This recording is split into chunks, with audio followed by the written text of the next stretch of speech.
kasih, selamat malam sekali lagi. Malam. Di awal renungan ini saya ingin mengajak kita untuk bernyanyi, bukan dari buku tua atau buku putih, tapi lagu ini dari seorang penyanyi yang saya yakin bahwa kita telah mengetahuinya dengan baik. Namanya Nikita, tahu ya? Dan lagunya itu adalah Mujizat Itu Nyata. Sudah tahu ya lagunya? Atau perlu Pak Eko untuk memimpinnya? Nggak tahu saya. Romo nyanyi deh. Nanti kita nyanyi bersama ya. Saya nyanyi, lalu kalau Bapak dan Ibu mau untuk menyumbang suara, silakan. Moga-moga sumbangan itu baik adanya. Amin. Baik. Ya. Tak terbatas kuasa-Mu, Tuhan, semua dapat Kau lakukan. Apa yang kelihatan mustahil bagimu, itu sangat mungkin bagimu. Di saat ku tak berdaya, kuasa-Mu yang sempurna. Ketika ku percaya, mujizat itu nyata, bukan karena kekuatan, namun Roh-Mu ya Tuhan. Ketika ku berdoa, mujizat itu nyata. Refnya lagi, ayo sama-sama. Di saat ku tak berdaya, kuasa-Mu yang sempurna. Ketika ku percaya, mujizat itu nyata, bukan karena kekuatan, namun Roh-Mu ya Tuhan. Ketika ku berdoa, mujizat itu nyata. Kita beri tepuk tangan untuk diri kita masing-masing. Ternyata sumbangannya sangat berarti. Amin. Saudara dan saudariku yang terkasih, saya sengaja mengajak kita untuk bernyanyi di awal renungan ini, karena sebenarnya apa yang dikatakan dalam lirik lagu Nikita tadi sudah membahasakan seluruhnya Injil tadi. Kalau Bapak Ibu sudah tahu lagu tadi dengan baik, maka khotbah saya selesai. Karena saya katakan bahwa sudah terangkum dengan baik apa yang dikatakan oleh Nikita. Kalau Injil tadi berbicara tentang kedua orang buta yang datang mendekati Yesus. Mereka datang kepada Yesus, mereka minta untuk disembuhkan. Dan hal yang menarik ditampilkan oleh Matius dalam Injilnya, bahwa biasanya kalau menjumpai orang-orang yang memohon agar disembuhkan, Yesus bertanya, kamu mau saya buat apa kepada kamu? Pasti begitu. Tetapi dalam Matius tadi, pertanyaan Yesus menjadi sesuatu yang sangat berbeda. Yesus malah tanya tadi, percayakah kamu bahwa aku mampu menyembuhkan? Kenapa Yesus tanya begini? Karena yang dihadapinya adalah orang yang buta.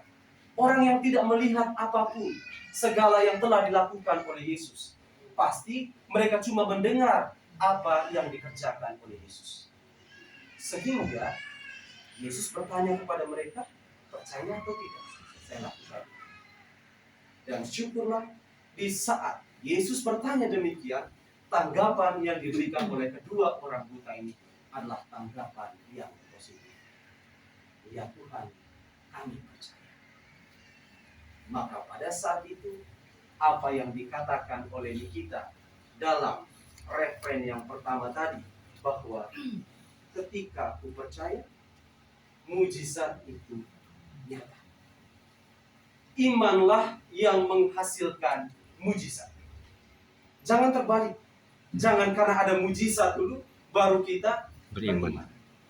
Seringkali seperti itu ya. Kalau kita mendengar kesaksian-kesaksian. Wah, Romo, saya sudah disembuhkan. pekerjaan saya berhasil. Saya sudah mendapat banyak mujizat. Iman saya makin diteguhkan. Berbalik.